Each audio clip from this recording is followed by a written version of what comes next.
We begin this morning with the ongoing unrest in California. For the past 2 days, protests have erupted in downtown Los Angeles and Paramount, California, as demonstrators vent their anger over large-scale immigration raids being conducted by the Trump administration. There were a number of clashes between demonstrators and law enforcement that included the use of what appeared to be tear gas in an effort to disperse crowds. In one incident, a car was even set on fire. The U.S. Attorney for the Central District of California, which includes Los Angeles, said more than a dozen people were arrested yesterday. While it appeared that state and local law enforcement officials were handling the situation, President Donald Trump signed a memo last night to federalize and deploy 2,000 troops from the National Guard. The president said it is necessary to combat what the White House says is the, quote, lawlessness that has been allowed to fester in Los Angeles. Now, the move comes over the objection of California's Governor Gavin Newsom, who said last night it will erode trust and only escalate tensions. He added that it was not being done out of a legitimate need, but because the administration wants a, quote, spectacle. According to the Brennan Center for Justice, it is the first time since 1965 that a president has activated a state's National Guard force without a request from that state's governor. The last time was when President Lyndon B. Johnson sent troops to Alabama to protect civil rights demonstrators in 1965.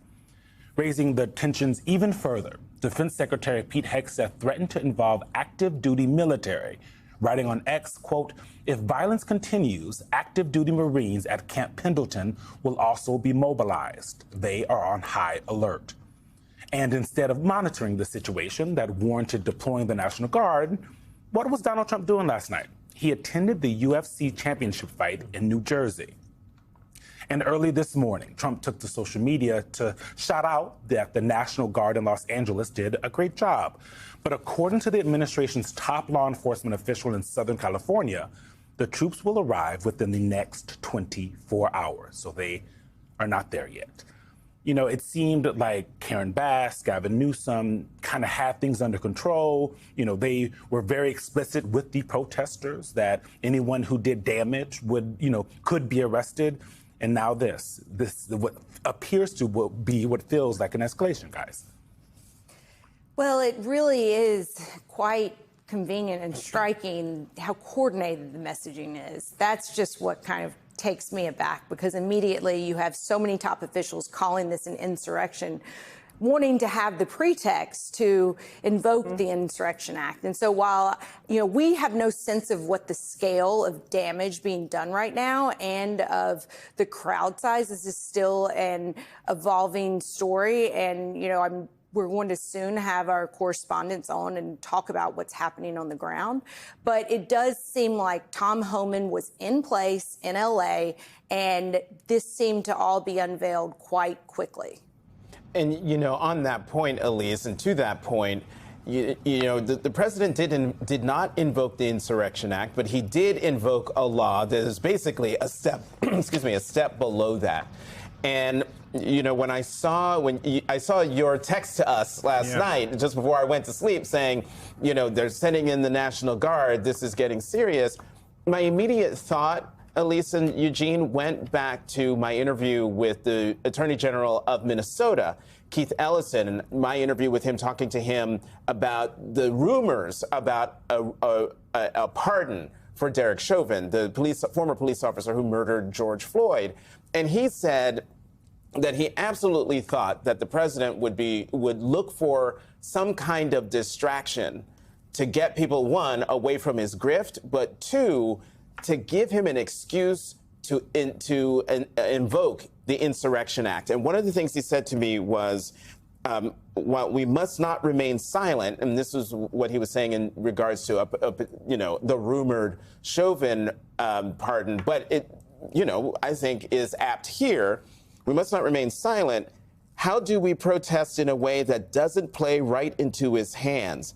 He is a provocateur. He's trying to bait you into something, and we cannot take that.